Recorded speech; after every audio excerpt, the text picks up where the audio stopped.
cryptocurrency, DeFi, NFTs? Sounds confusing? BitLab Academy is here to help. We make it simple. Start investing in crypto, learn trading fundamentals, learn to mint and trade NFTs. Join our community today. Crypto for beginners, taught by the pros. Welcome to Rice TV X. On today's episode of the Rice Crypto Show, I am joined by Kurt Wuckert Jr. He is the chief Bitcoin historian at CoinGeek. Today, we're going to be talking about Bitcoin, its history, the block size debate, who is Satoshi Nakamoto, and much more. Before we get into it, visit ricetvx.com and sign up for my mailing list so you never miss an update or new Rice TVX content. You will also find my various social media links and more. You can also find Rice TVX on Odyssey and Library, where I have a full catalog of my videos, post up extra content, and share other appearances. And you can also find Rice TVX on BitChute. Get your free half ounce of silver. Take full advantage of my partnership with Money Metals Exchange in 5 easy steps. 1. Visit moneymetals.com. 2. Be a first-time buyer. 3. Purchase a minimum of $100. 4. Use the promo code RICE. 5. Get a free half ounce of silver, and it's an additional way to support the channel. I will include links in the video description for everything I just mentioned, as well as everything shared on today's video.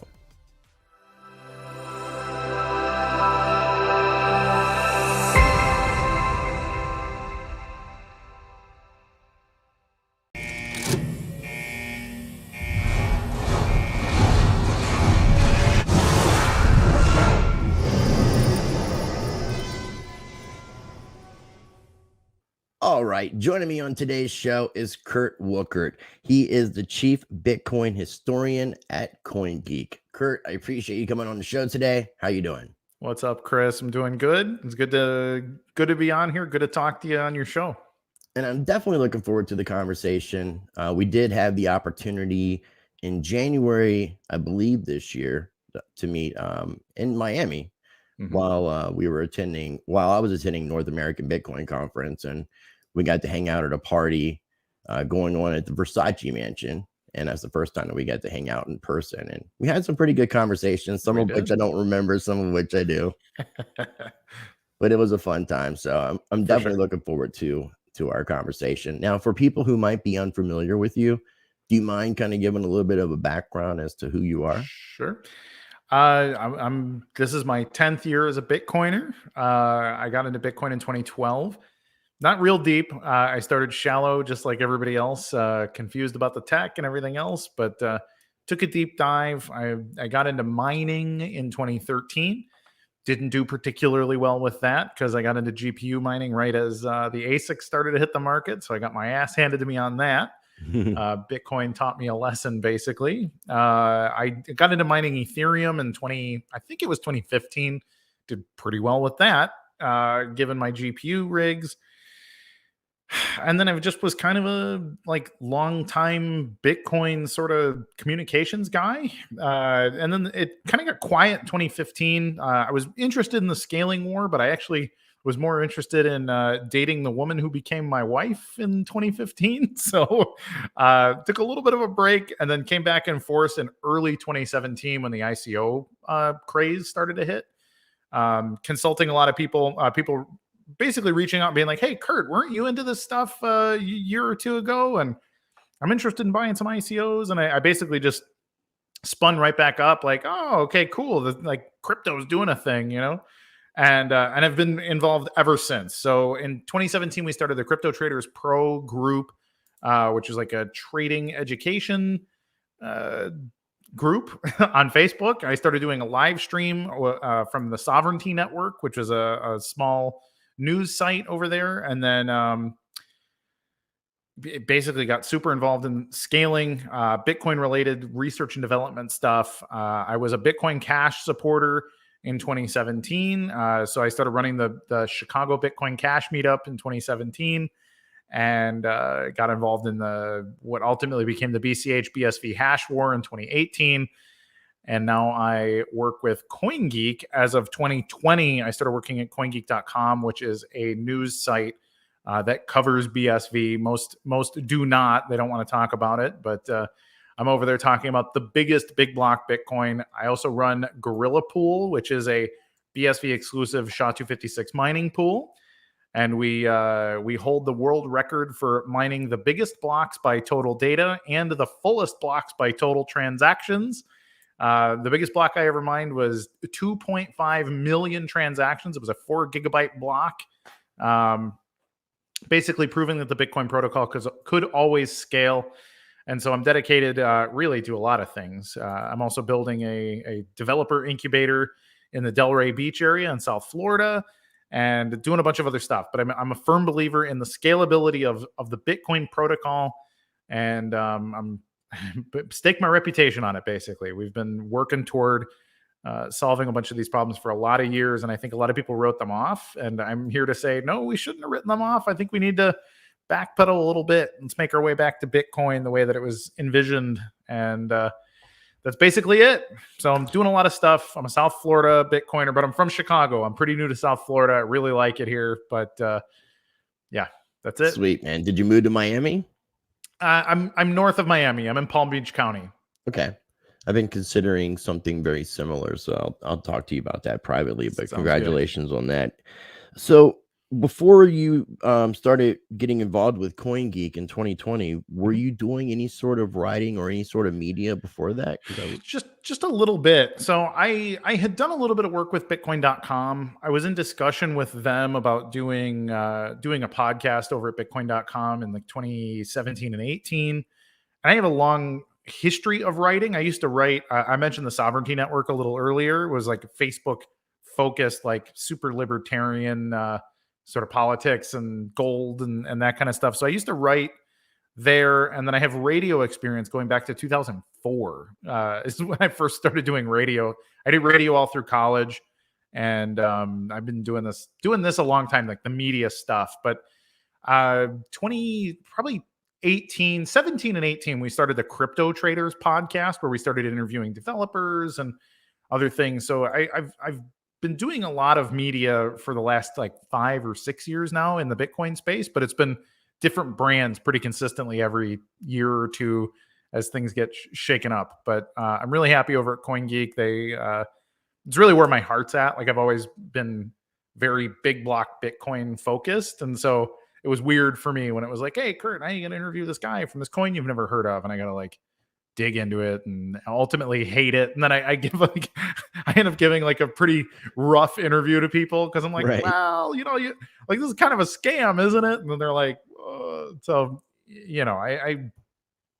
I'm in the most contentious. BSV is the most contentious thing in crypto, but it's what I believe in, and so I'm real good at advocating for it. And I was really bad at podcasting and stuff on other topics, because it was just like, man, this is just not necessary. It doesn't scale. It can't, like, none of this works. Your business doesn't make sense. So, well, yeah. And this is one of the reasons too I was looking forward to having a conversation with you. One thing that I always encourage everyone to do is have conversations with people that you don't agree with on every topic, especially if it important topics, and try to have a respectful conversation, because I've explained to you my search for trying to find out who Satoshi Nakamoto is, and we'll get into that, because you've been really forthcoming with your thoughts. You've been very transparent with that, and I appreciate that. And I'm trying to get a different perspective on BSV.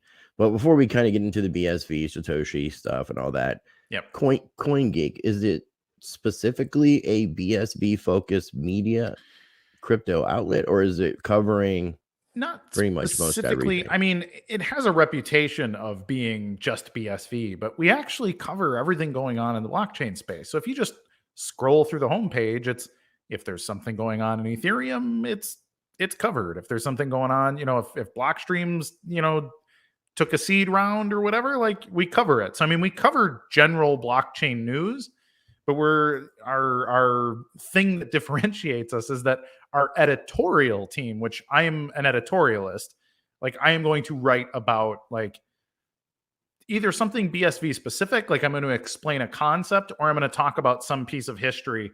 I really love Bitcoin's history, because I think a lot of people just don't know it. And I lived a lot of it. So I like to write about people and things that are not talked about anymore from like a historical perspective. Or my most recent article, I wrote about how like all the reasons Adam Back, the CEO of Blockstream, isn't Satoshi, because when polled, if you ask most people, like, who do you think Satoshi Nakamoto is? You get one of three people. You actually typically get Hal Finney, Nick Szabo, or Adam Back. And so 2 weeks ago, I wrote the Nick Szabo article. It's 2 articles back. And I basically just go into like, this is part of your fake Toshi series? This is part of my fake Toshi series. Yes. Okay.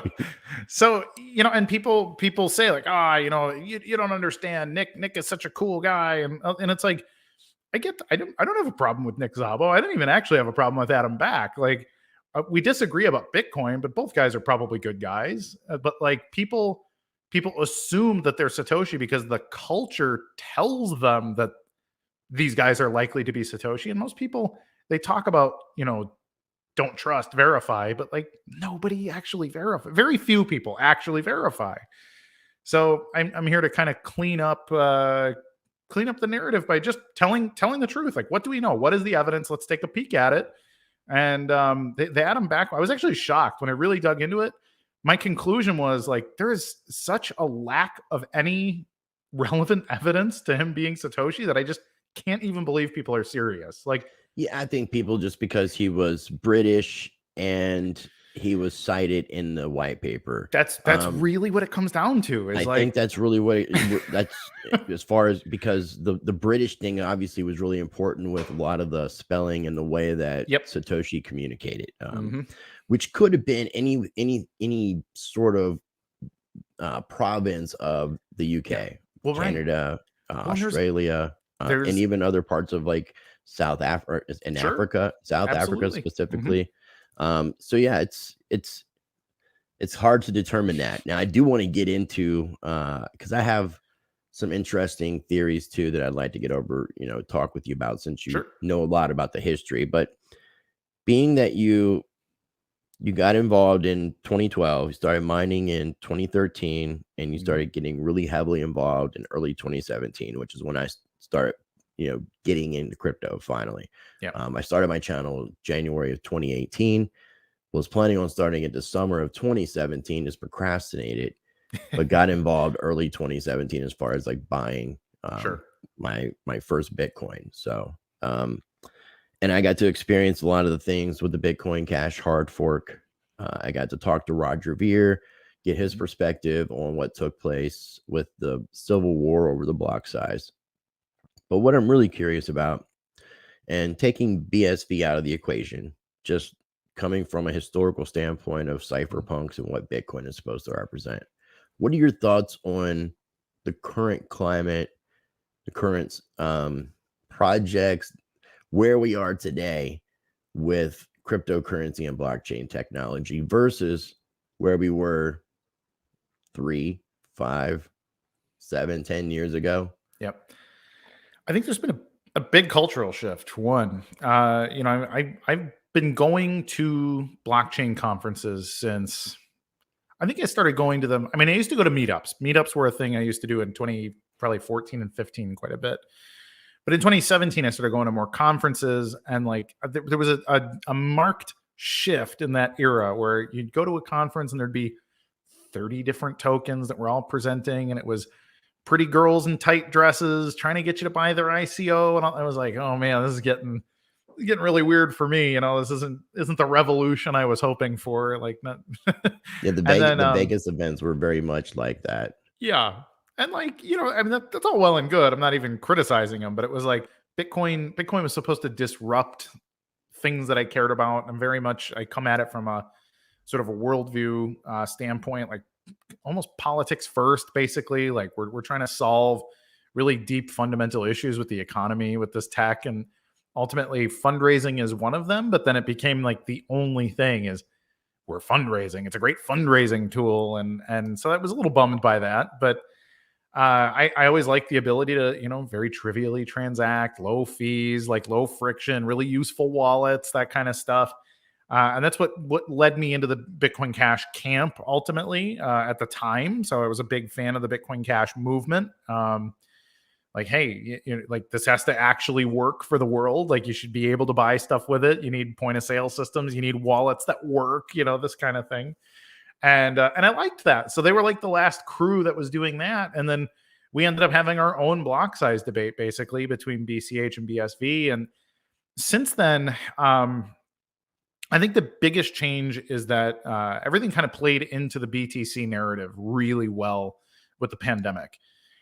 The notion is like the dollar is going to collapse. And this is something I agree with, but the way that it played out was, oh my God, the dollar is going to collapse now. Here's the inflation. Here's this thing we've been warning you about for a decade. Yeah. You need to be in BTC. This is what it's for. It's, the Ron Paul meme, like it's happening, and like it just played perfectly into this narrative that pushed BTC from, 2 years ago, it was what, 3-4 grand, and then just blast off with the economy doing what it did. So it played into the hands of the global economy's collapsing, the dollar's collapsing, it's losing value, all these other things. You need to be in this asymmetric store of value, and that's great. I mean, it made a lot of us a lot of money, and that's excellent. But what loses on that narrative is this notion of a growing economy and a healthy economy and a tool that people can use in business. So people sort of lost that business mindset over the last 2 years. Everybody's like consolidating and filling the bunker. Like I need to make sure I'm safe. I'm not going to be investing in things that are going to require a lot of work. I'm trying to like shore up my castle. And that's a big cultural shift. And the people that did that were rewarded very, very handsomely for it. But the flip side of this, what I'm talking about with the just transactions or build your business on Bitcoin, like you need a Bitcoin that can do lots of transaction because you have a lot of business opportunity that can be unlocked with the technology. Well, that hasn't played well. We've all been stuck in our homes, not sure if we're, is it going to be piles of bodies burning in the street because COVID is actually dangerous? And like, ultimately that didn't happen, at least not to the degree that a lot of people assumed that it might. But we had a big shift in culture and economics and a number of other things that has made it that people are, maybe we need to just keep getting ready for things to continue to collapse. And that's the thing, is that narrative is still playing out. So unfortunately for the people that want to build a disruptive business, it's really hard to calculate, like, what's the world going to look like in a year? We don't really know. Right. And so, that makes it difficult to start a business, and it makes it a lot more likely that people are going to save their money, be a little more conservative about, all kinds of stuff with their finances. And again, that plays into the store of value narrative and all of that stuff. It also plays well into the DeFi thing. Like, hey, I'm going to sit, in my home. I'm gonna, like, board up the windows, but I'm still going to like be earning yield on Sushi Swap or whatever. And like, that's all well and good, but it's ultimately like, I really like economies that produce things. I'm impressed with entrepreneurs and inventors and people that are like doing incredible things. And like, while DeFi is an interesting tool, it's still just a variation. It's just a financial vehicle. And like, we know what these are. Like, these have existed for 100 years. It's just on a blockchain now. And therefore, like, slightly different, allows you to do it, from your couch and in your pajamas, which is cool, but it's not the disruption that I'm looking forward to. So I feel very much like we've been in a weird holding pattern with what the technology is capable of, to the point that now most people in blockchain don't even realize that blockchains can do all these things they can do, because like, why would you look into it if you've made a ton of money doing nothing, right? Like, and a lot of people just really don't do their own research. Like you were saying, a lot of people just accept what someone who they think of as a thought leader or an influencer, because they said it's got to be true. So they gravitate towards those things. And if you actually do your own research and you start to really deep dive into a lot of these different projects and just these technologies in general, a lot of people's perspectives will change. And that's why, I thought this conversation would be a really fruitful conversation. Now,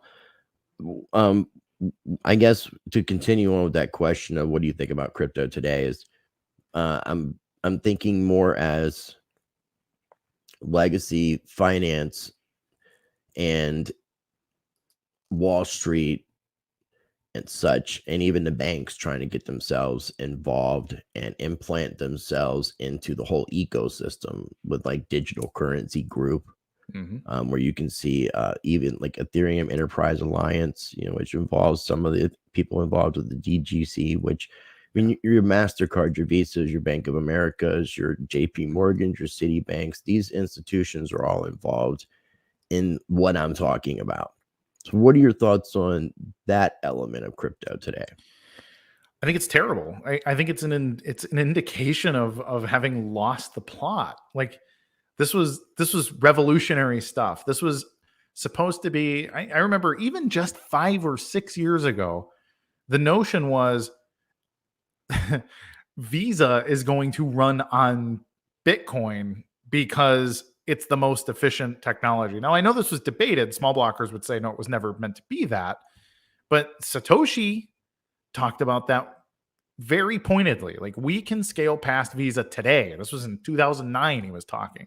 With existing hardware, no limitations. Like, we are going to replace these payment systems. Like, this should have put PayPal out of business, and Venmo should have never existed. And Visa and MasterCard should have been scrambling to be like, oh, shoot, how can we retool our businesses to integrate not Bitcoin the way they've integrated them today, but how do we move our business onto the blockchain? And like, that's just a lost narrative anymore. Now you go to Bitcoin 2022 and it's sponsored by Cash App. And like, this is like, Cash App should have never been created as a company. Like, Bitcoin should have eliminated the business model that Cash App now fills. But now it's, wow, we're building Lightning Network Hub and all this stuff. Like, we're gonna make sure Bitcoin works if you use it through Cash App. And it's like, hold on, this is I don't want to use Cash App. Like, this is not the revolution here. Like, MasterCard and Visa and really all these payments companies, a lot of the commercial banks, most of the central bank, like a lot of this stuff. And these are people with trillions of dollars worth of money and power that obviously have been able to successfully steer the narrative into, this is just an asset. This is a store of value. You should be collateralizing your Ethereum in order to take out a loan for a mortgage. Isn't that disruptive? It's like, no, that's not disruptive. You can collateralize anything for a loan. That is not interesting. And, instead it should be like, shoot, I mean, Goldman Sachs just made an announcement with Coinbase and everybody's celebrating. It's like, I'm sorry, Goldman Sachs is arguably the worst company in existence. And we're supposed to celebrate that this is some kind of victory? Like, I am sorry, Goldman Sachs's involvement in collateralizing Bitcoin, BTC, whatever, is an indication of how hard we have been dropped to our knees and begging for scraps from the big banks. And we've gotten petty wealthy. Like, that's fine. I'll accept the fact that, like, we all got pretty wealthy off of all of this too. Like, that's all good. I'm happy for everybody that's done really well, but that's not what I was here for. Like, you could have done really well buying Tesla stock or Apple stock or whatever else. Like, that's not disruptive. You disrupted your portfolio, which is great for you, but we have done nothing to advance the cause of freedom. And we have done nothing to reduce the friction of global payments or to secure people's identity on the blockchain, real property rights on chain, real validation of all kinds of important things. And like, we need to not lose that battle. And like, we are seriously losing that battle today. Well said. And I would agree with a lot of that. I really feel personally, and I've mentioned this a lot of times, that Bitcoin has been kept limited on purpose so that entities can profit off of creating solutions that are that they create. So it allows for centralization in aspects, and then it allows for them to profit, as I said, where they could just improve the code of Bitcoin. But there's no incentivization. All the developers, coders, they are volunteers basically. But a company like Blockstream or like Cash App will hire them and pay them to go ahead and work on these solutions, these workarounds, basically, and keeping Bitcoin limited on purpose, which kind of goes into what happened with Bitcoin Cash. Now, before we talk about that, a lot of things that we've mentioned and that you talked about has gotten a negative light in the crypto media. Yeah. And the way that we're celebrating these Goldman Sachs partnerships. But if you look at who's in control of the majority of the crypto media, doesn't it make sense that that narrative is being pushed? Oh, 100%. It's just like our regular mainstream media. Exactly right. But just a crypto version. Yep. Well, look at the big partners. Like look at the shareholders of Coinbase, for example. I mean, it's just like you look at the top DGC, 10. I think DGC is in there too. They were Digital Currency Group. DGC was a major, or DCG, Digital Currency Group. For those who don't know, I don't know how much you talk about it on your show, but yeah, Barry Silbert got together with guys from New York Life, Bain Capital. They got Larry Summers on their advisory board. Like Larry Summers, like a World Bank economist, and all the, just these nonsense people who, like, why would we be taking advice from a Bitcoin incubator with these like lizards at the top of the chain? And like, and now they created Coinbase, Kraken, Abra Wallet. They own BitGo and Fireblocks. They own Blockstream. They own Lightning Labs. Like they own all of these brands. And like when they talk about, oh, we're disruptive and all this other nonsense, it's like, no, you're not. Like you're even in the same, like you have like BitPay, for example, is another portfolio company over at Digital Currency Group. And they were treated as like, oh, they're a big blocker group. But at the same time, like Blockstream and Lightning Labs are a small blocker group. And it's like, you look at the whole portfolio and who's advising them, and you start to see like, oh, okay, this is a bunch of bankers. This is world-class, like globalist financial titans playing both sides against the middle. So in my opinion, the entire scaling war was cloak and dagger. It was a bunch of, it was smoke and mirrors. Like all of it was nonsense. It was two groups of portfolio companies pretending to fight each other while the actual people were taking control by just making sure they patented all the right things. And like, look at MasterCard. MasterCard is the company that seeded and created Digital Currency Group. Mm-hmm. And so MasterCard today owns the most patents on central bank digital currency technology. And so this is a perfect, 10-year plan. You get some planner at MasterCard who says, okay, this blockchain thing is pretty interesting. How do we issue the CBDCs on some private chain that we control and is patented by us, so we make a cut of every transaction? But the first thing is we got to make sure that like this Bitcoin thing doesn't do it first. Like we don't want it to be a decentralized token on a decentralized network, because how the hell do we profit from that? Right. And not only that, but it disrupts MasterCard. MasterCard would have lost market share, stock value, etc., if Bitcoin was allowed to scale as originally implemented. And so it's this twofold, like, okay, keep Bitcoin in a really little box, but also work on our offensive patent strategy. And we get to be professional blockchain, and we get to make all this money. And it's easy for them to make a deal with the Federal Reserve or whoever else. And so this should be expected. Like this isn't even conspiracy theory stuff. Like you can look up, like, when did MasterCard create Digital Currency Group? You can just Google that. There's financials, there's articles. It was debated at the time. People were worried about it at the time, and now they act like it didn't happen. And it's just, well, too, outrageous. It's because Digital Currency Group kind of got control of the media, so it was real easy to kind of put those stories under the rug. Correct. So they own CoinDesk. So CoinDesk is like the news outlet for the general blockchain economy, but they're a portfolio company again of Digital Currency Group, and that's a big problem. But it's exactly how things work. What's that? Is Cointelegraph involved with Telegraph? Is not Digital Currency Group? think last I checked, and it's been a while, but Cointelegraph was always owned by some anonymous party, and I don't remember. Like, in my opinion, that means probably owned by the same people. But that's why I was curious. But we don't know. I mean, they seem to push out a really similar narrative. Yes. And where I was asking a question earlier about CoinGeek being exclusively BSV, Bitcoin Satoshi Vision, because these other media outlets, they don't cover BSV. They put Craig Wright in the most negative light that they could, and before that I saw them do the same thing to Roger Ver. Yeah. Bitcoin Jesus, who they basically crucified and turned into Bitcoin Judas, all through their media push, which is real interesting. So if we go back to 2017, the Civil War time period that took place, it was a hard fork from Bitcoin. First time this took place, and it's what gave birth to Bitcoin Cash because of a disagreement between core developers and community members, I'm assuming. Miners, I don't know, but it was about block size. It was about increasing the block size. And then there was just big arguments about why one side says yes and one side says no. And think of it as a train track that just splits. And you have two different tokens now that have the same originating chain, but split off at some point.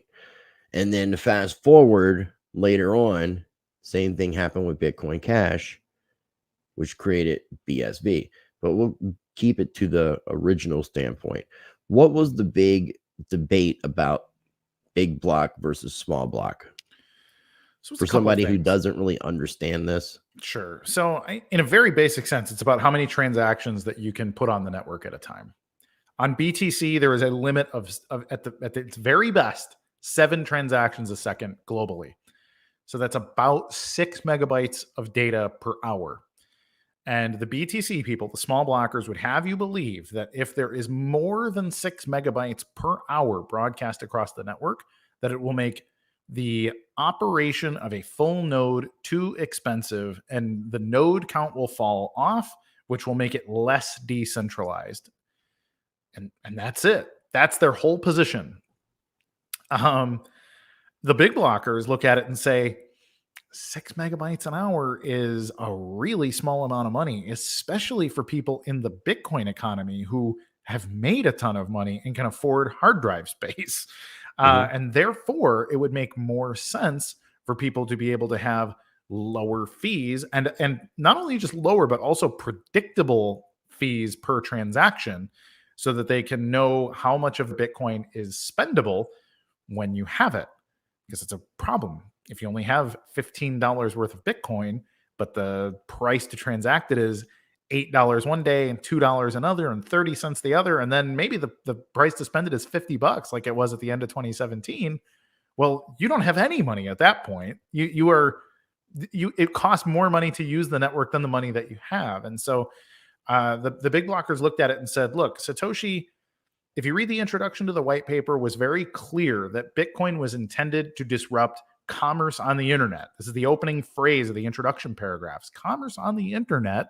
And he goes on to explain a friction problem in payments. He specifically says small casual payments a couple of times in the white paper as he's explaining this ability to undercut existing payment fees, which at the time was credit cards and PayPal. Now, I don't know anybody that looks at PayPal. You know, you can't do like under a $5 charge on your credit card as a rule. A lot of small businesses won't let you charge less than $5 or $10 because the fees are too high. And so Big Blocker said, yeah, we need to keep fees low. If fees are low, then people will use the network, and use of the network pays miners to continue to mine the network. And when you make it profitable to mine, more miners join the network. And so there's a lot of politics around like who is a node and who governs the network and what does it mean to be an operator. Can we trust miners is a weird one in my opinion, but they trust a collective, a group of people running nodes who don't or can't mine blocks are somehow innately more trustworthy than people who can mine blocks with their nodes. And this is some commie nonsense in my opinion. So, and like, you know, you look at a guy and say, you know, the fact that you mine blocks makes you suspect. Really, it's class warfare kind of stuff. And so, if you read the intro, here you go. Commerce on the internet has come to rely almost exclusively on financial institutions serving as trusted third parties. But Satoshi goes in to talk about, like, I think it's probably the 4th line or 5th line here, possibility for small casual transactions. Like he's talking about this ability for you to make small, trivial payments. This is buying a cup of coffee, spending $3. Maybe, I mean, how small is a small casual payment? In fact, Satoshi told us. He's like, imagine being able to put a couple of tokens in a slot machine or onto an adult website, or to send an email. Satoshi talked about pay to send email built on top of Bitcoin. And so these things are all like big problems. I mean, think about spam just as a problem. Email spam causes all kinds of issues for people. Well, imagine if you could set your mailbox to, I am not willing to accept any email for less than a penny. You have to put a penny in. Right. I mean, that just kills spam right there. That'd be and a you nice can make spam it like, blocker. look, I will read your email within 30 minutes if you send it with $10. Like, incentivize them. Right. Like, we just fixed the whole problem of email spam, email marketing, like Nigerian prince scammers and all of this stuff. We got rid of all of it. This is a problem that Bitcoin was designed to fix. Satoshi told us how to fix it. And within 3 or 4 years of that, you had people saying, Bitcoin's not for that. Bitcoin is a store of value. If you spend your Bitcoin for anything, you're just losing money. Like, so don't think about business applications. Don't think about the things that Bitcoin disrupt. Think about the fiat money that you will have if you do nothing with your Bitcoin. And that's really easy for people. It's a really good sales tactic. Do nothing, get rich anyways.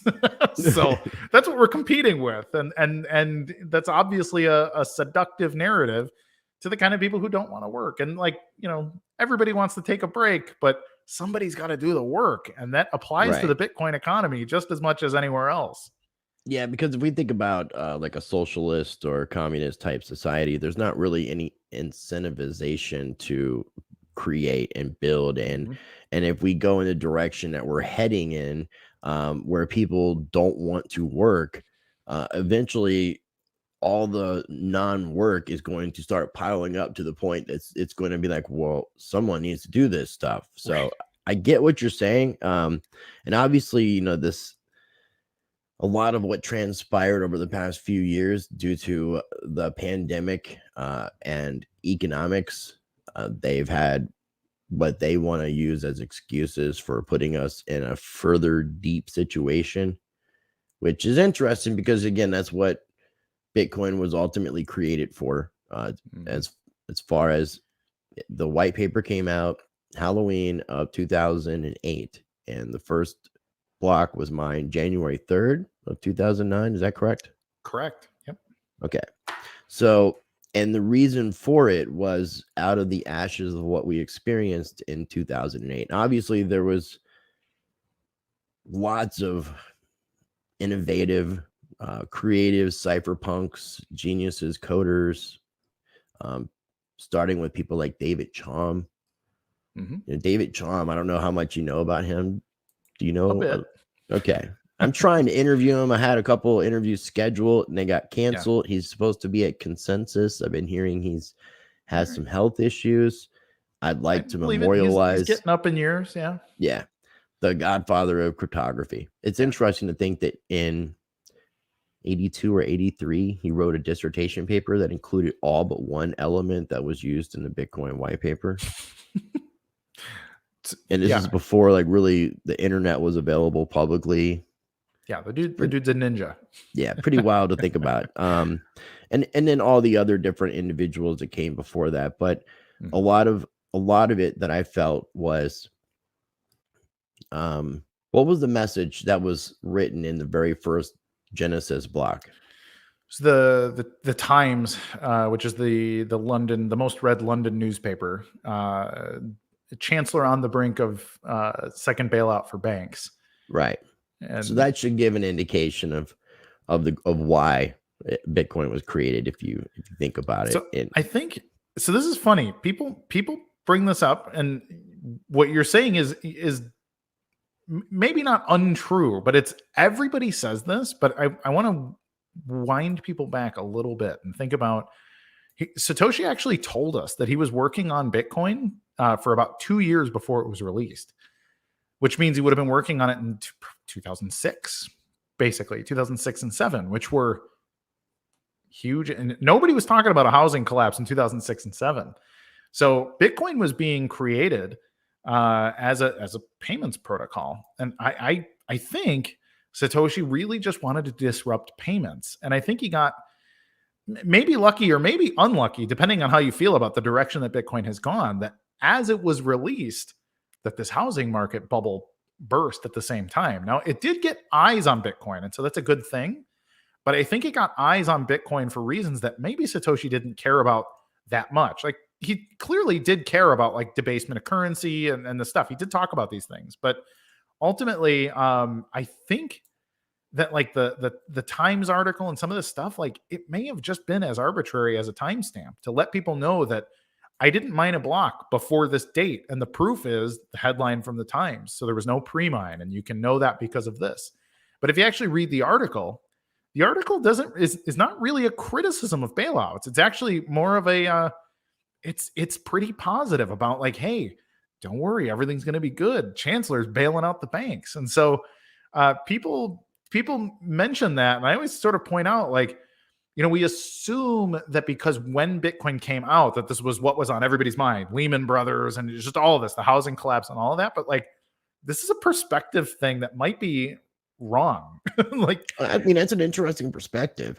I haven't read enough of the writings of Satoshi and conversations beyond the white paper to really grasp anything beyond it. Sure. I will admit I never bothered to look up that article, never even thought about it. Mm-hmm. And then I'm thinking how much I haven't done with some of my research when I'm thinking about that in retrospect. Yeah. But well, here's the thing: people don't. I forget what they call the experiment about the monkeys, but they put a bunch of monkeys in a room and they punish them for doing some specific thing about sharing food. It's on like the tip of my tongue, the experiment. Yeah, I forget what they call it, but what they do is they start with, let's say it's 5 monkeys, and they make them share food, but then they punish one of them for the way that he shares the food, and like his behavior changes. But then you start removing the apes and replacing them with new apes, and so the new apes only see the behavior of the social engineered ape, and within whatever it is, Harlow's something. The Harlow ape experiment, is that what it is? Harry Harlow monkey experiment. Okay, yes. There's another word for it. I believe that is the one. And so what it was is within just a few hours, they could just leave it, and the apes were punishing each other for a behavior. So it's like they all just agree, this is the way we behave. This is the way we were taught to behave. And like, it's the same thing. Like, you can question, like, what is history? You can look at, like, why did World War II start? Like, well, Pearl Harbor got bombed. And it's like, yeah, but what was before that? And what was before that? And what was before? And you can go back to, you can go back up to 1,000 years of history between Japan and the rest of the world and all this stuff. Like, why did Japan hook up with Germany in World War II? Like, well, that's an interesting story. And so, like, you can keep going back on this stuff. And like, people don't do that with Bitcoin because, first of all, who's got the time, right? But if you actually look at it, who started the conversation about, oh, this is a protest against the big banks? Well, of course, people feel like it's a protest against the big banks. We were all broke. The big banks screwed us in 2008. But Satoshi, he never talked about it.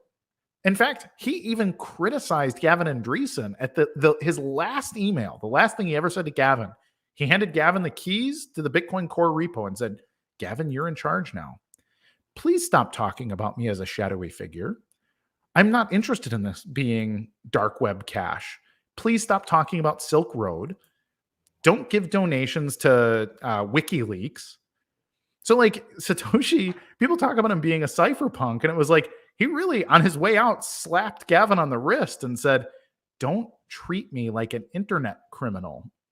Like, talk about disruptive business. Congratulate your developers. That was something that he said. Like, be proud of the development work you're doing, but stop trying to treat this like crime money.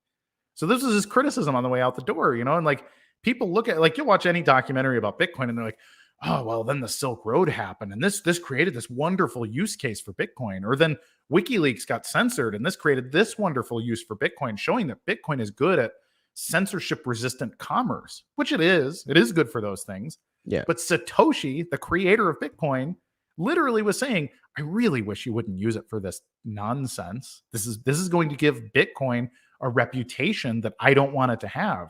It's a simple payments technology, and it's X, it's Y, but it's not this thing.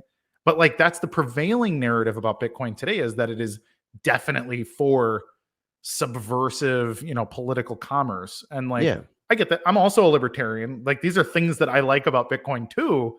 But like, you need to take a step back and say, it's interesting to think about those perspectives. Yeah, like, what are we missing? Like, what did Satoshi want us to do? Like, nobody thinks to ask the creator, right? Now, I've heard the negative things of, well, who is the creator? And we'll get into that. There But you go. the negative things about Silk Road and stuff I've heard.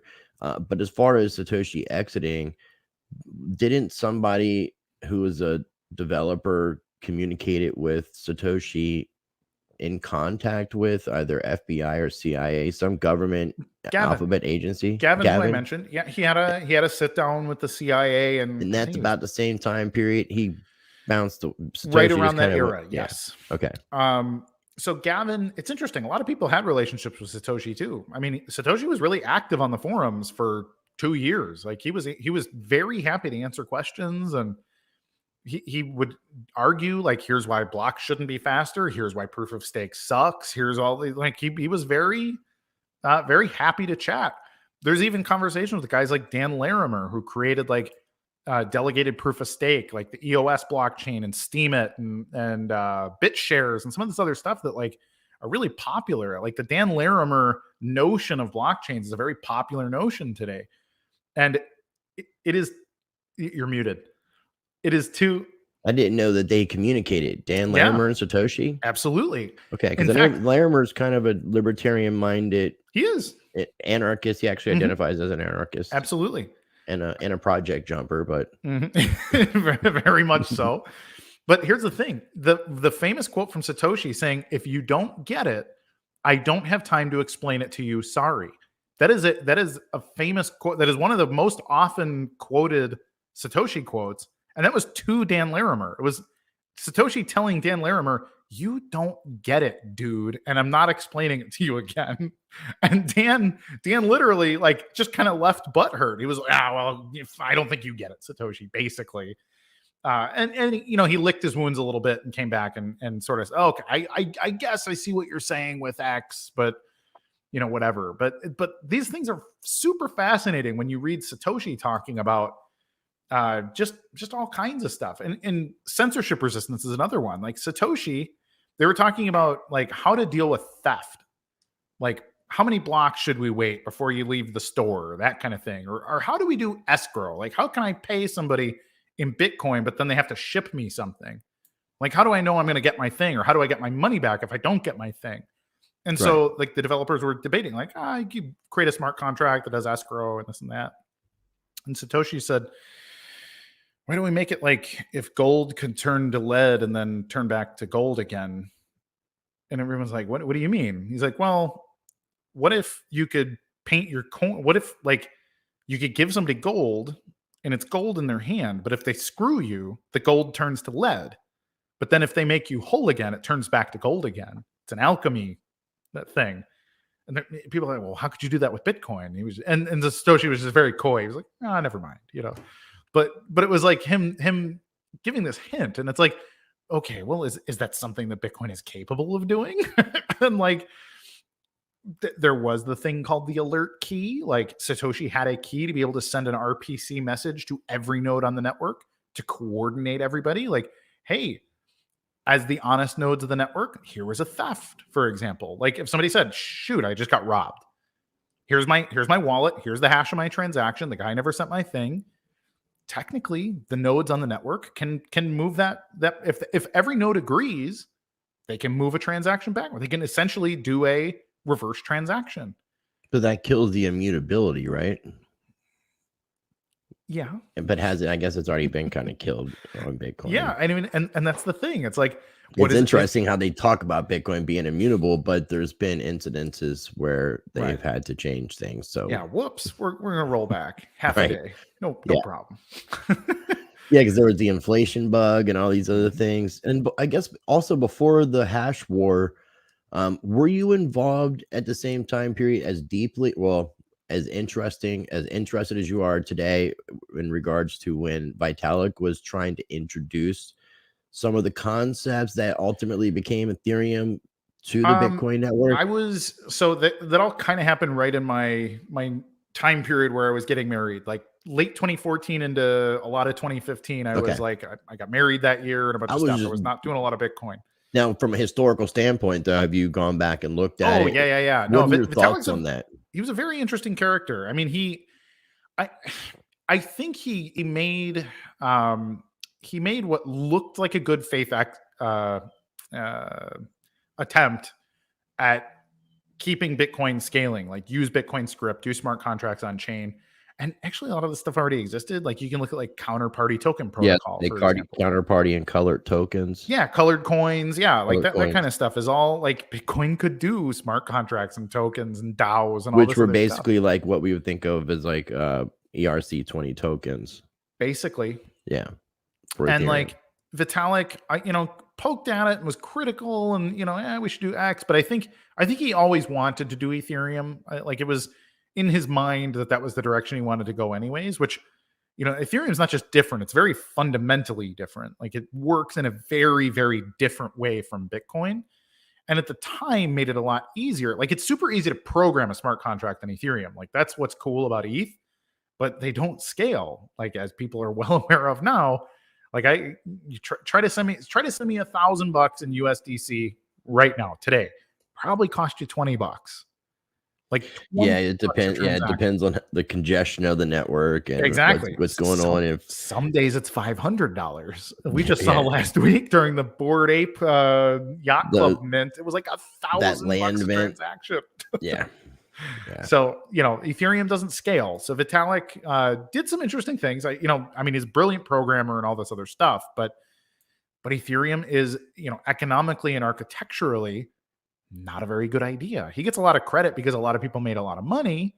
And that's all well and good. If I was a VC that bought ETH at $1, yeah, I'm gonna feel great about Ethereum because I don't really care. I'm not trying to use it for anything. But yeah, I don't know. Vitalik's an interesting character in the history of Bitcoin, and he's smart enough to know that Bitcoin was capable of smart contracts that could scale.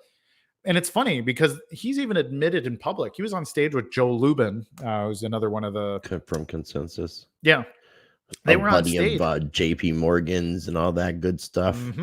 Joe admitted on stage with Vitalik, like, yeah, we knew Ethereum couldn't scale when we launched it, but we knew that if we launched it, it would probably make us a lot of money, and we could afford the research and development to launch ETH2, which can scale. And it's like, Joe, that's investment fraud. Like you can't tell people it does one thing in order to raise money and then use that money to try to actually fulfill your first promise. Like, right. That's just plainly dishonest. Yeah, because that would go against what the SEC has said with Ethereum not being a security. Yeah, 100%. I would obviously put it in the category of that's interesting to think about. Now, do you think that Ethereum is too big to fail because of everything that's involved? I don't think anything is too big to fail. I mean, like people say the same thing about BTC, like Kurt, that ship has sailed, and it's like, dude, I used to use Yahoo every day. Before that, I used AOL every day.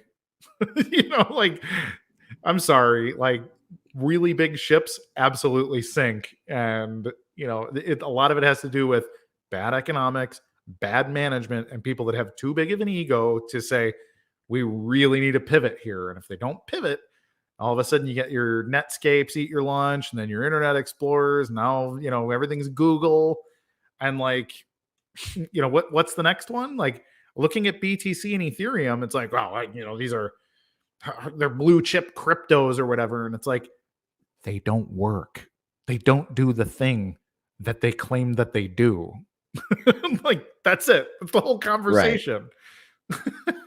Now, you feel that BSV does what the white paper and what Satoshi talked about originally creating and developing?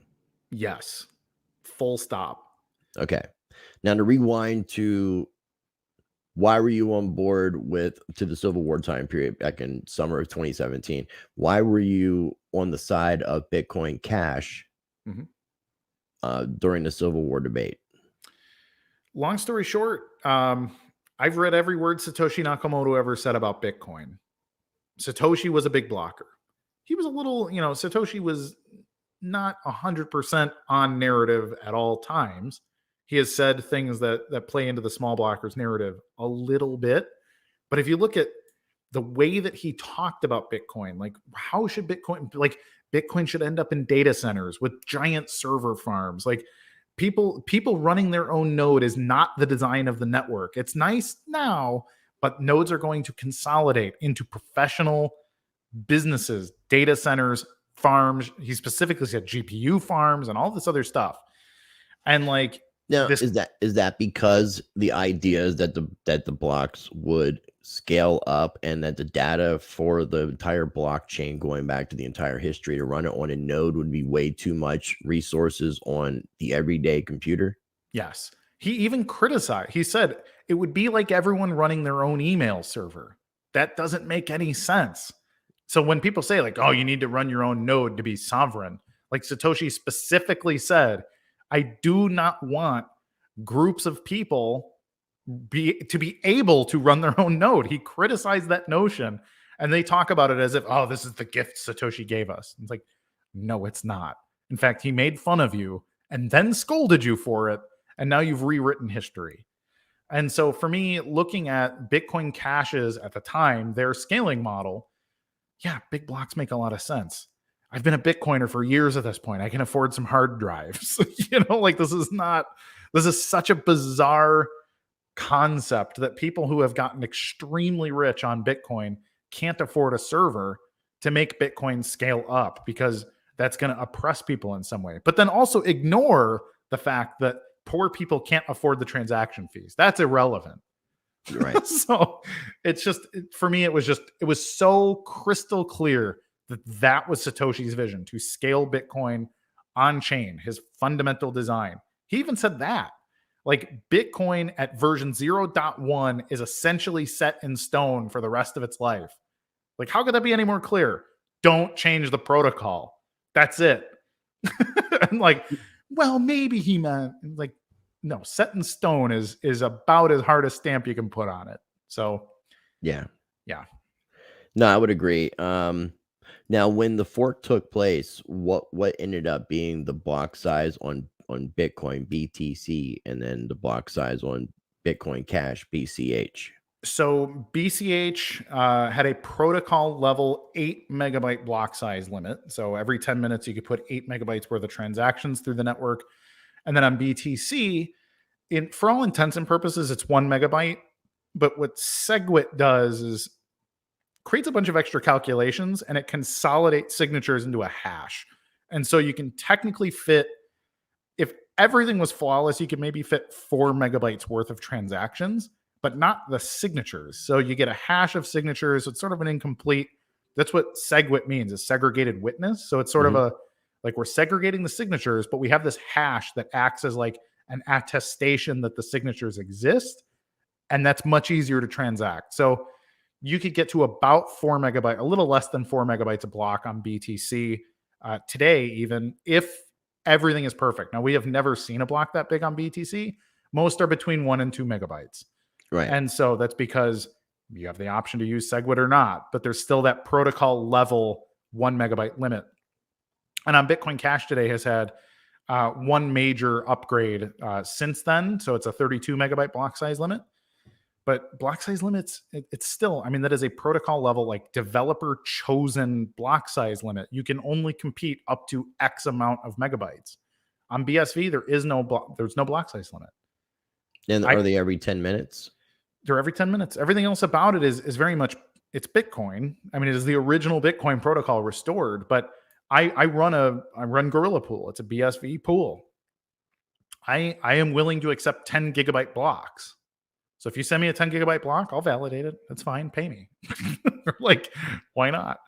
And like, I will try to mine, like we have our mining limit at 4 gigabytes because I don't know that we can propagate more than that fast enough to the rest of the network because I don't think they're ready for it. But if somebody wants to do it, I'll accept up to 10. And this is a decision that should be made at that level, right? Like, Right. I'm the node operator. It's up to me in my business to decide. Now, let's say I get a big client. Let's say ExxonMobil wants to put all of their global gasoline shipment records on chain. And every time they hit a checkpoint, that's a transaction. And let's say I have 1 billion transactions a week. Well, then that allows me as a sovereign individual to call the other miners on the network and say, hey guys, I got a lot more transactions coming over the next few weeks and they're just going to grow forever.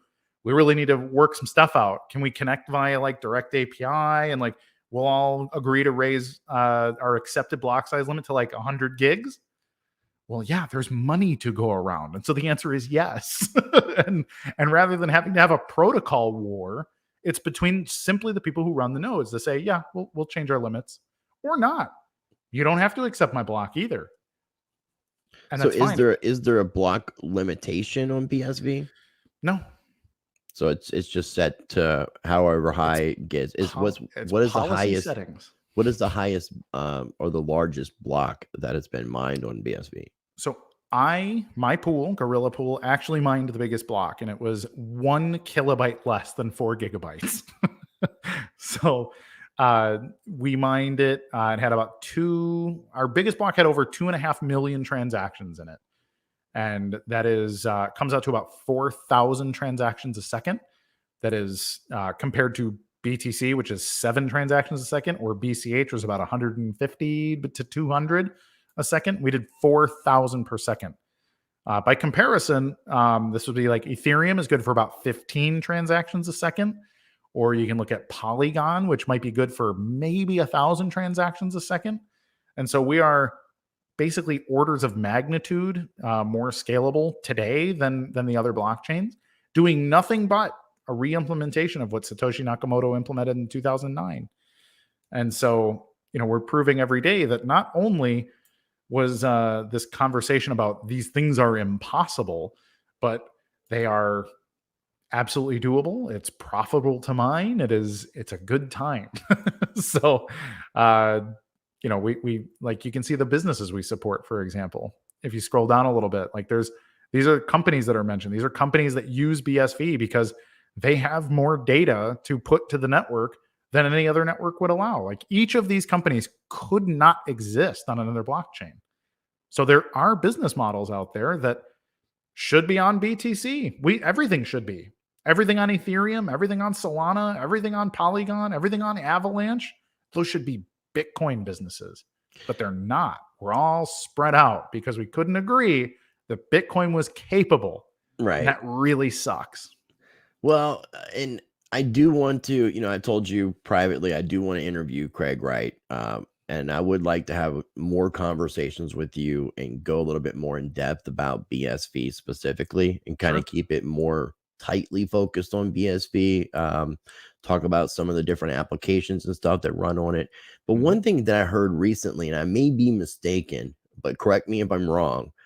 It was an interview, I think, on Kitco News with Craig Wright, where he was making a statement of something to the effect of every blockchain could run on BSV and not congest the network. Correct. That was absolutely what he said. And do you find validity in that statement? 100%. Because here's the thing. For me, like, as a pool operator, I have to make money, right? But I make money by providing access to the blockchain, that data. I'm writing data to the blockchain, which I can then resell back to the economy for profit, right? Now, let's say Ethereum right now with its 15 transactions a second, but everybody wants to keep their holdings, right? In fact, we've already seen this. We see like wrapped BTC sitting on Ethereum, right? Or we see wrapped ETH sitting on all kinds of other chains. On Solana is a good example. There's a lot of wrapped tokens on Solana because Solana is more scalable than Ethereum. It still has its limits. Centralized as hell. Yeah. No wonder that's a blockchain trilemma that we talk about with it's security, scalability, and decentralization. Mm-hmm. And usually you have to sacrifice one of the three. And most times that's the decentralization. And if you could turn your blockchain off, that should also be an indication that it's not decentralized either. Right. Anatoly needs to be I woken mean, up even out if of bed. all the nodes agree that, yes, let's turn it off, that's still centralized. Yeah, it's a problem. So sorry, I had to rant on Solana for a second. No, that's all right. And so this is actually not even a contentious thing. Like there's wrapped tokens on other networks right now. So let's say you wrapped all your BTC holdings, you tokenized them on BSV, and you got to redeem your keys with your BTC keys on BSV, and your BTC is now a token on BSV. Done. End of story. Not a reason to mine another BTC block ever again. That's it. That's the whole conversation. And it's the same thing with ETH and everything else. Like you can get your holdings, you can transact them. So BSV is capable. I mentioned like my biggest fastest block. These were between 4,000 and 5,000 transactions a second. That's a lot, but it's not huge. In testing environment, which we run multiple test nets and try these things out, we look more than capable. 50,000 transactions a second, no problem. 100,000 transactions a second, we've seen it done in the test environment. That's when the wheels start to shake a little bit with the current implementation. This is with the reference client. However, again, we have protocol developers that work for our pool, and then there's teams that are working on like, okay, how can we do this node better? And because we have this incentive to compete to make it work better, there's no protocol level limit. The protocol doesn't say how much data we can put across the network. So what are our limitations? It's connectivity, it's computation. How much time does it take to validate the block? So it's like, okay, well, that's an efficiency thing. I can keep adding CPU and RAM and gigabits per second connectivity, but then also like I can make the software more and more efficient. Maybe I rewrite it in Rust because Rust is just a more efficient piece of software to run it in. So now I get more per computation. Maybe I break things out and I use machine acceleration on just the UTXO set or just on the mempool or thing. So there's lots of ways where you can break out the node and like there's not a reason it can't be 1 million or 1 billion transactions a second. Like these are computation problems that have actually already been solved by the internet. Like people use these technologies to communicate right now. I mean, we're streaming video to each other. This is incredible. Right. Like, but also during 2020, when a lot of people were quarantining and most people were at home, we started seeing, because there's a big argument about scaling crypto and blockchains, but the internet's not quite 100% scaled because we were starting to see issues with degradation of services, Sure. not doing 4K video because of too much internet congestion. Sure. Did you notice the same thing? Absolutely. I mean, so yeah, I just find that fascinating when we're bringing out that argument about a technology that utilizes the internet when we need to be worrying about the scaling of the internet. We need to be replacing the internet. And that's another thing that Bitcoin, like I think Bitcoin miners, the nodes on the network, we should think of them like ISPs. We should be thinking of them like we think of Verizon and Comcast and AT&T and some of these companies today. Like these are the data centers of the network who are incentivized to make the network better. Like Bitcoin is a lower friction, higher value technology than all these existing things. Like it's only from 2008. Like the internet is from the 70s. And people are, Bitcoin can't scale. And it's like, well, what do you think? Like there were no lessons learned there. So good points. There are ways to make terabyte blocks, millions or billions of transactions a second. You just have to be willing to do it. But Bitcoin scales horizontally. It's just like the internet does, really. Like you have a big video game launch or like Black Friday payments, right? What does Visa do on Black Friday? They buy more server space. They rent it and it's ready to rock and roll on Black Friday. Well, Bitcoin scales the exact same way. Throw more compute at it and it will eat more transactions. That's it. Okay. No, it makes a lot of sense. And if would you be up for having another conversation soon about like a BSV focused episode? Anytime, kind man. of do a deeper dive into that, get your perspective on the whole proof of work versus proof of stake. And I would love to. what I'd like to do with the rest of our time, if you don't mind, is kind of like take it to the Satoshi Nakamoto element, since we've been kind of talking about that. Sure. Obviously, I have a good inclination of who you think Satoshi Nakamoto is, but I will say, based off of looking at your, I'm going to make sure I pull it up correctly, so bear with me 1 second.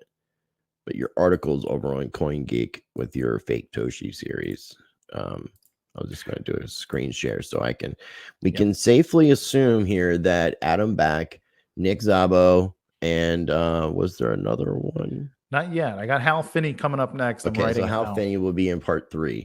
So we can assume that none of those 3 are who you think Satoshi Nakamoto is. Correct. Now, I've got an interesting theory that I talked about with an anonymous analyst named Mr. A, who works with Crypto Vigilante, about another individual who I don't know you may have come across, but who in your opinion is Satoshi Nakamoto? And actually, hold on before you answer that, what are your thoughts about people thinking that the government was involved with this, the NSA, the FBI, the CIA, whatever the case might be, even with the NSA having a white paper come out in the 90s called How to Mint? What's his name? David Schwartz from Ripple was working for the NSA and as a cryptographer. He was there at that same time period. So I'm not saying that David Schwartz is Satoshi, but just the whole idea that people say that Bitcoin was created by the government. It's an interesting. I actually think it's not entirely false, as I understand it. Now, some of this stuff is very deep in the cloak and dagger. You know, this is like talking definitively about like, here's how the CIA functions. You know, it's like, are we like ever you got really... you got the handbook and you're going to be sharing all the secret information with exactly us, yeah. Right. Like, hey, you know, here's where the bodies are buried. Here's where the aliens are. You know, like, no problem. So it's a little bit one of those stories. So there's a little bit of like, there's some stuff where you have to fill in the blanks, but something like Bitcoin, like, did the government invent Bitcoin? I mean, the NSA created the SHA-256 hashing algorithm. Government contractors created a lot of the cryptography tools. You got guys like Ralph Merkle and some of these guys that created some of the predicate technology. Like, who did they work for? Well, I mean, when you're a high-level cryptographer and computer science guy, even Alan Turing, he basically invented the field of computer science, and like, he invented it for the British military. And so does that mean, I mean, did the Queen of England invent Bitcoin? I mean, so things like that, you know, like, right. Like, yes and no. I mean, look at even who the cypherpunks are. Cypherpunks, as a rule, are people that worked for like big banks, big intelligence, 3-letter agencies and stuff as their day job. But they were libertarian activists, anarchist activists and stuff at night, which is why they would use an alias or a pseudonym and like, hey man, we need to burn this thing down, right? So right. There's a lot of stuff like that where it's like, I don't know, or is this a good guy or a bad guy? And that really comes as a matter of perspective on a lot of things. So I think I should answer your question about. Yeah, I'm going to go ahead and let you answer. I just want to throw in the little government thing because I meant to ask that earlier. Well, and this is why it's interesting. So I believe that within an order of magnitude that Satoshi Nakamoto is Dr. Craig Wright. And so the reason I say within an order of magnitude is because it's kind of like asking who built Notre Dame Cathedral, right? Right, because it wasn't one individual. It was probably a team, and there was probably some hired manual labor, but one architect might get credit. Exactly. Now this is the example I always bring up. You remember the architect of a famous building, but you don't remember the names of the bricklayers and the plumbers and the plaster guys and the guys that did the electrical. And like, those people are all going to be forgotten. And it's really sad because they're crucial people. but you're never going to know their names. And the architect gets this credit. Oh, I have built the building. And so in Bitcoin, I believe that essentially Craig Wright wrote the Bitcoin white paper, which is to say that he came up with the idea that is Bitcoin. Now, did Craig Wright code it all up? Did he do all the implementation stuff? Was it even entirely Craig Wright communicating as Satoshi Nakamoto in emails and forums and on SourceForge commits and all these other things? I don't think so.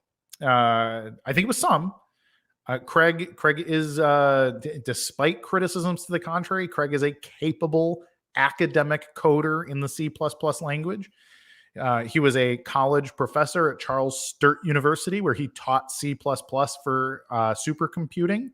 He also owned the largest cybersecurity firm in Australia, a company called Hotwire PE, doing digital forensics and other things. He was also a video game programmer. But back in the day, in the 2006 and 7 and 8 era, Craig worked for, as a contractor, a company called Lassiter's Casino. Yeah, I thought he was involved in gambling at some point. Mm-hmm.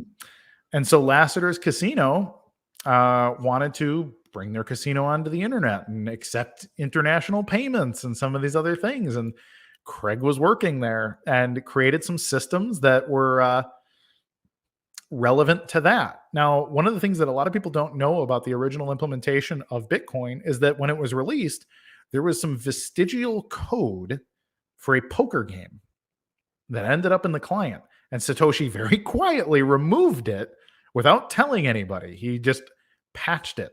I'm going to get rid of that. The reason why is because it is a piece of evidence as to who Satoshi Nakamoto is.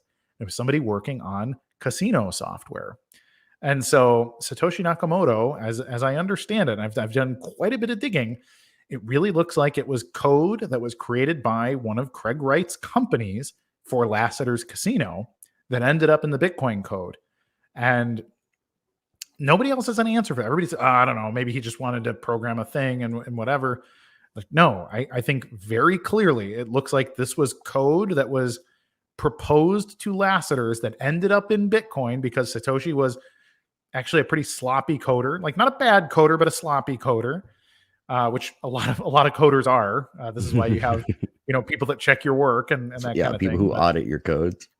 Yeah, I mean, book authors have editors too, right? Review it. Yeah, I get you. Yep. So that's a really good example that people like to write off and say like, who was writing casino software in 2006 and 7 who could have been involved in Bitcoin and who wrote in C++ and who used British idioms? Well, Craig Wright is Australian. He has incredible cybersecurity pedigree, and he was a contractor for the largest casino in that hemisphere, and also working on ways for Lassiter's specifically for accepting international payments in a way that got around the law.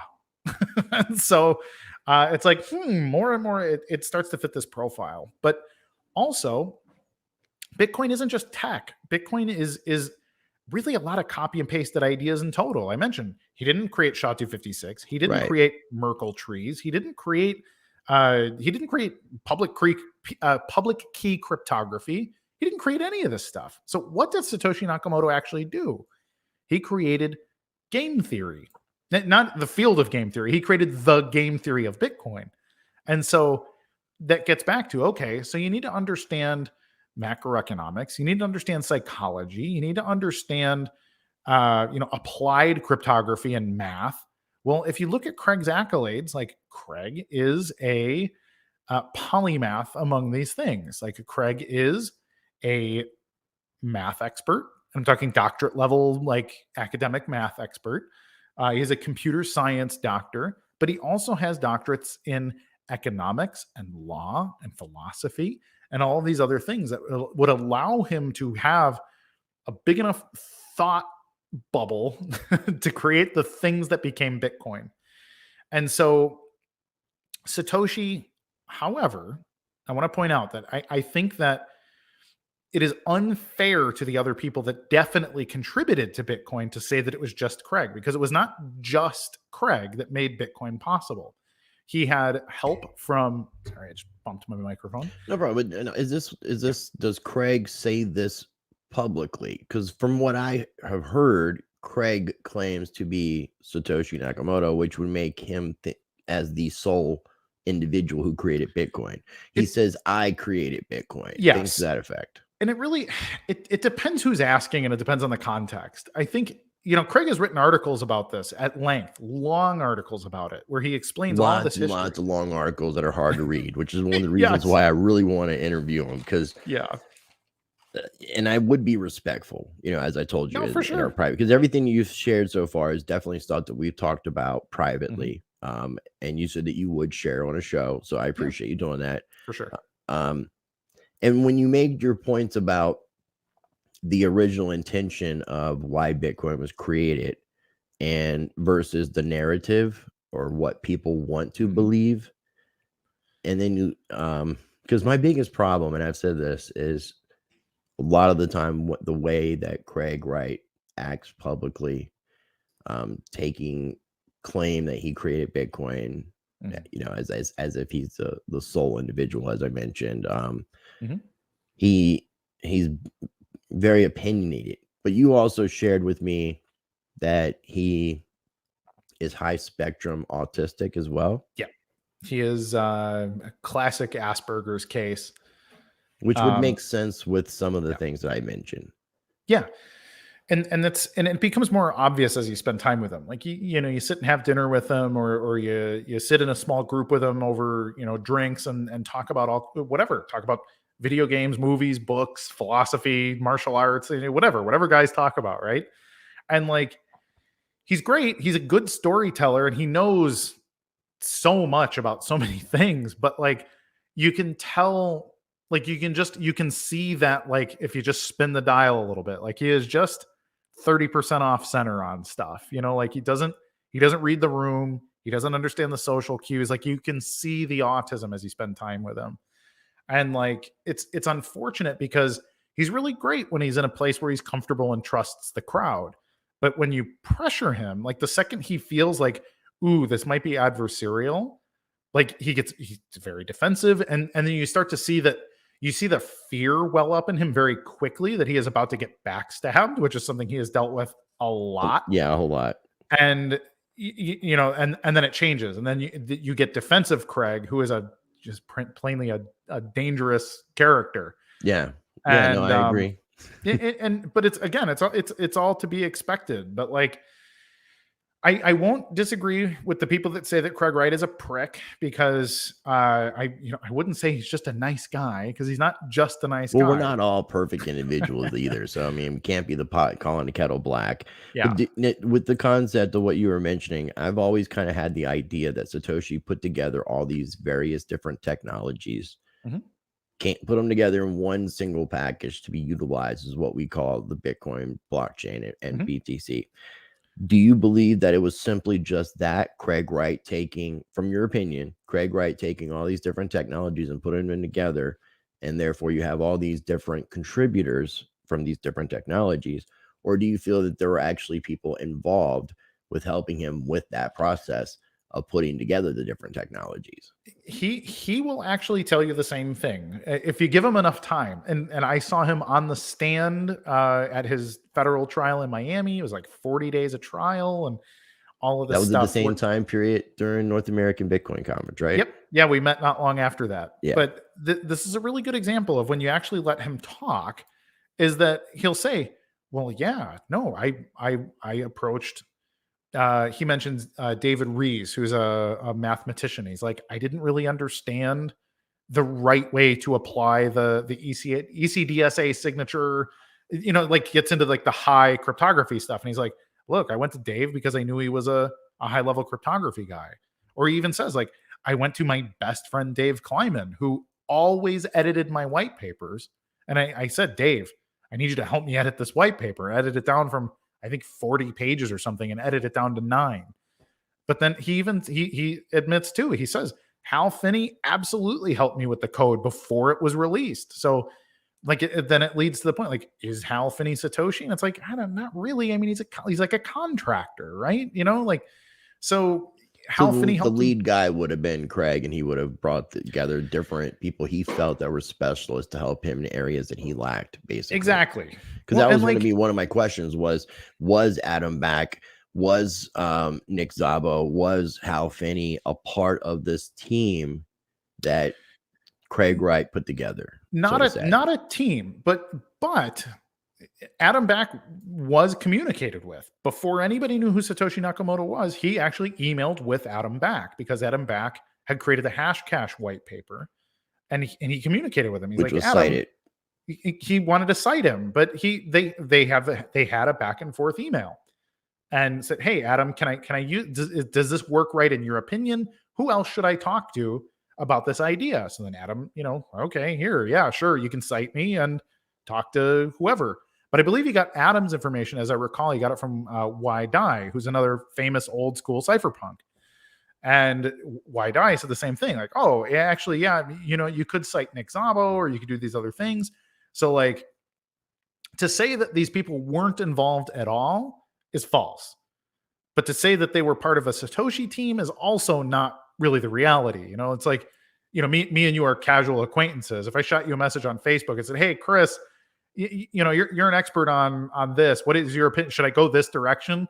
And you give me yeah, that's the way I would handle it. I say, "Cool. Thank you, Chris." Like, do I owe you intellectual property rights at that point? I get what you're saying, and that makes sense. Which is why I want to have a direct conversation with Craig. I've kind of come to the conclusion, as I told you, that I feel as if he wrote the white paper, that he was involved in some capacity. But him claiming to be Satoshi was one of my biggest issues. But that's one of the reasons why I wanted to have this conversation. Yeah. And then to also do a deeper dive. Now, but have you seen this article? It's and this guy, for whatever reason, has me blocked on Twitter. I was going to ask Marty Greenspan if he could find out, because he works for Quantum Economics. But Gerald Voda wrote this article. I know who Satoshi Nakamoto is. Have you seen this article? I don't know if I have. I don't recognize the name, so okay. I don't know. What does he claim? So he's claiming that there's a guy from Canada. I want to get his correct name. It's like James Donald, but there's a middle initial. Yeah, and this is a really interesting one. And the reason I wanted to bring, I'd love to get you Donald to. I'm going to let you finish, but I've got some stories about James Donald. So okay, so I'm just looking for the full name, but James Donald was a cryptographer from Canada, and it talks about one place in particular that held some great information was eCheck website, which contains the details of CryptoKong, a software program that uses elliptical curve cryptography to sign documents electronically. This particular program is eerily familiar to the foundational basis of Bitcoin. And it also, with the way he spelled check for eCheck, it's also the very British type. Yeah. And him being Canadian made some sense. Then there's the eCheck website, which goes over some of the information, in addition to the information about Kong. So it's kind of like a precursor to Bitcoin in a lot of ways.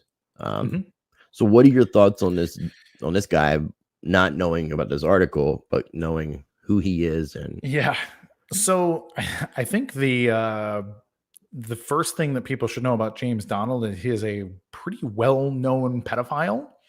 Well, he disappeared too around that same time period as Satoshi, and he was the first person to respond to Satoshi's white paper, I believe. He was. It was in a very quick time period that he apparently had given a pretty lengthy response about what the white paper was. So correct. Did he see the white paper before it was released publicly?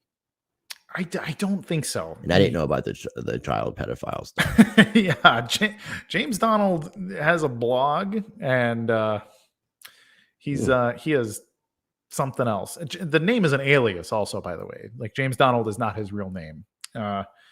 So yeah, it's like first names. It's a bunch of first names. Like, it's very serial killer-esque. Exactly. So he was the first person to respond to Satoshi Nakamoto upon the release of the white paper and the first post to the cryptography mailing list. But what he did is he disagreed with Satoshi. In fact, Satoshi and James Donald had a pretty lengthy debate for the whole time that they had a relationship. So, but could that have been too to throw off the trail that it wasn't him to debate himself? It sounds like something Richard Hart would have done.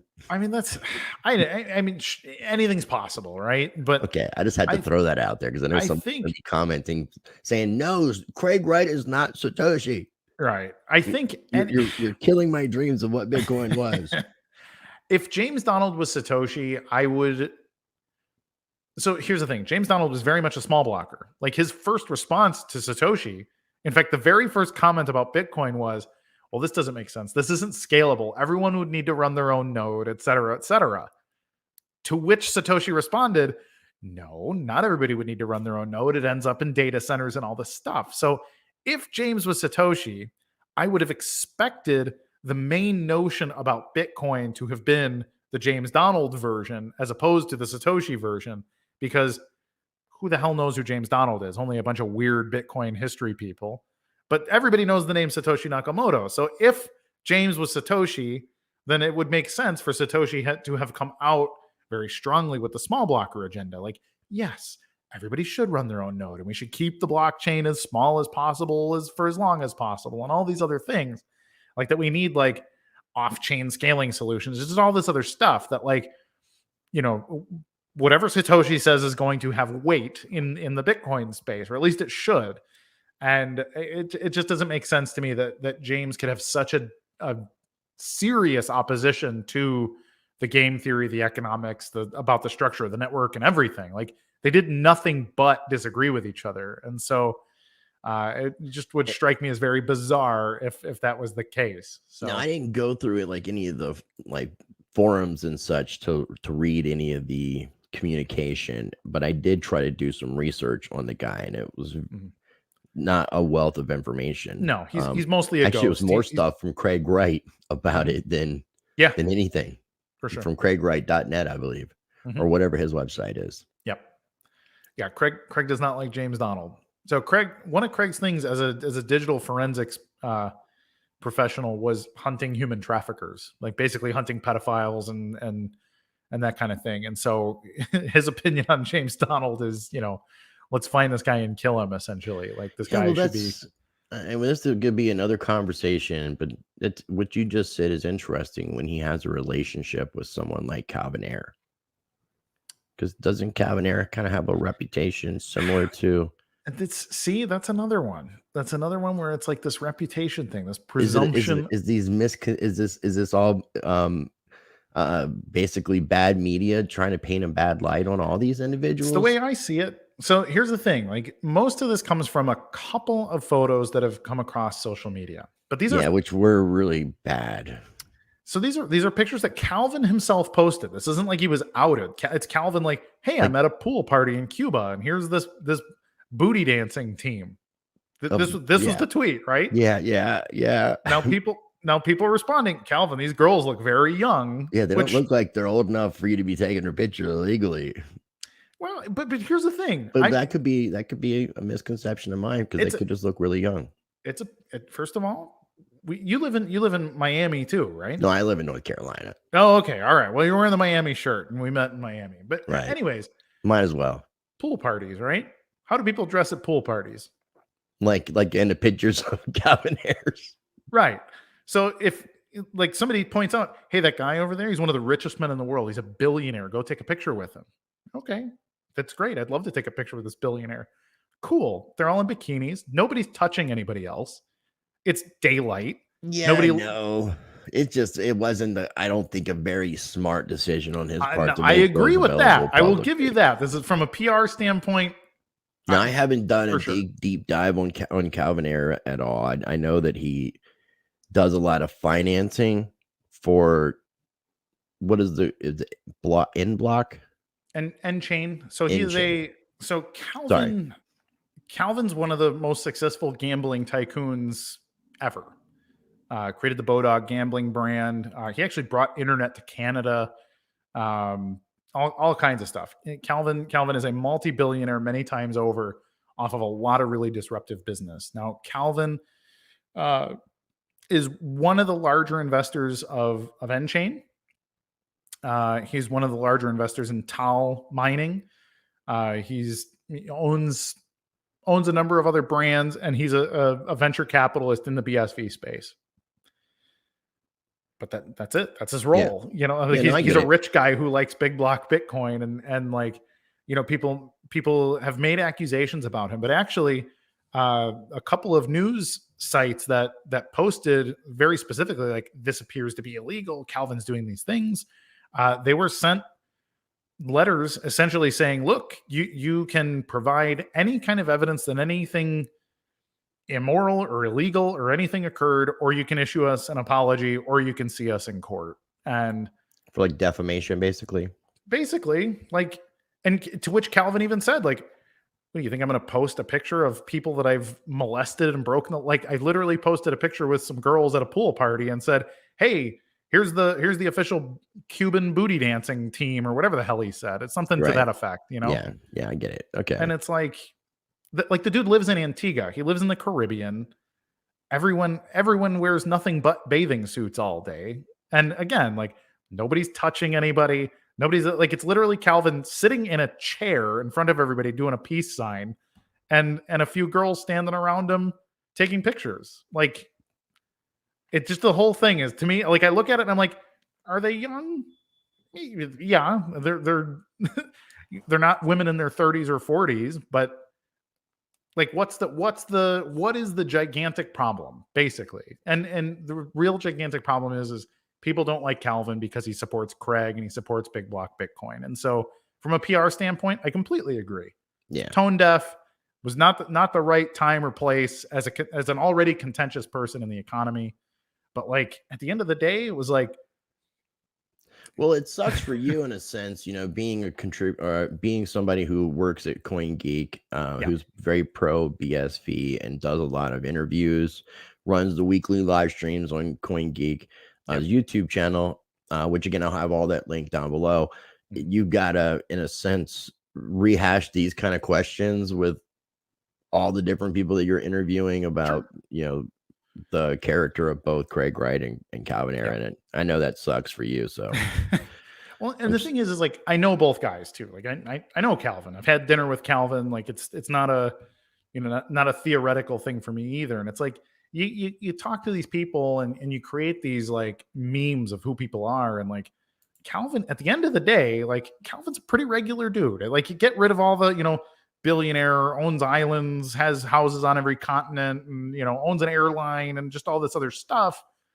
And like, you sit and talk to him about Bitcoin or business or whatever else, and it's like, he's just a guy, you know. And like, you just you realize, like, you know what, I'm treating this like he's like a super villain or something. And at the end of the day, it's just like any other dude. Like, you sit and have a drink with him, you talk about your favorite thing or the thing you don't like, and you laugh about whatever.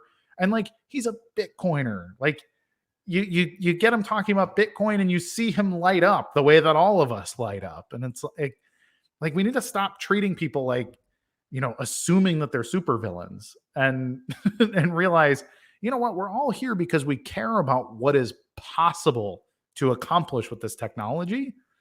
And then like, it extrapolates out from there, you know? And so for me, you know, I don't know if it's okay for me to say that Calvin is a friend. Like, you know, we're work associates and I respect him and we have a good relationship, but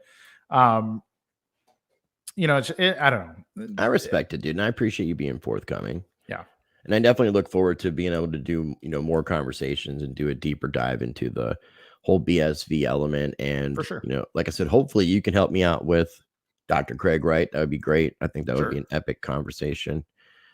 And again, I would try to be as fair as I possibly can. I'm very open-minded. Even if I disagree, I may wait till the end of, you know, our conversation to share my disagreements, but it would be a conversation that I would love to have, and hopefully other people would like to see it. And I would also encourage people to make sure that they're being kind as possible in the comment section, because I know I'm going to get a lot of hate. I'm sure you get a lot of hate. Sure do.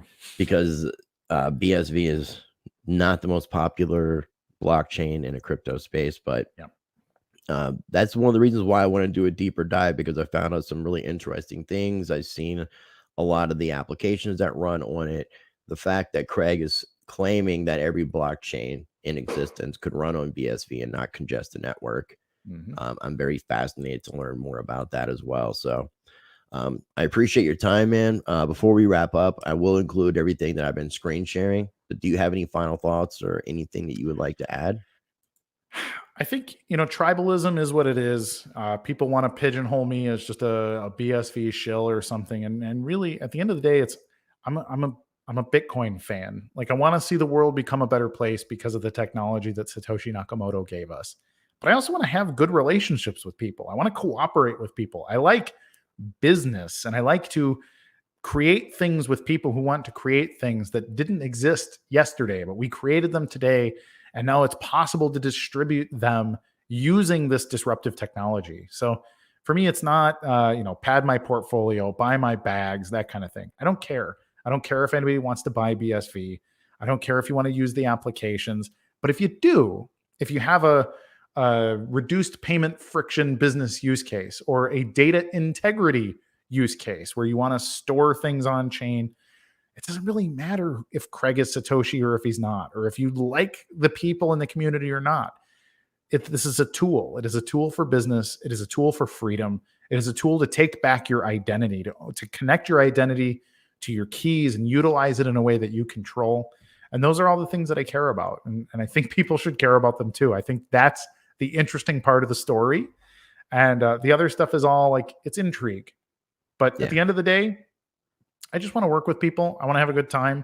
I want to make friends, and I'm here to make history. I could be working at some other dorky job. I used to work in cybersecurity and do cool stuff there, but I care about Bitcoin. I care about this whole fight. So I guess that's it. I'll close on that. Well, dude, I mean, again, I appreciate your time and thank you for sharing your perspective. And I'm definitely looking forward to more conversations. If you could bear with me, just going to wrap up the recording. So again, ladies and gentlemen, going to have everything linked down below. So I encourage you to check out all the websites, follow Kurt over on Twitter, also share his information for his link tree, which also has various different links that you could check out. Check out CoinGeek, check out the CoinGeek YouTube channel. Stay tuned for a future episode doing a deeper dive into BSV and hopefully a future interview with Dr. Craig Wright. If you're not already subscribed, it's your first time watching my videos, I would encourage you to make sure you're subscribed, hit the like button. If you hit the notification bell, sometimes YouTube will notify you when my videos come out. And I will leave you with this: be blessed, be the change, practice change. And I'll see you on the next show.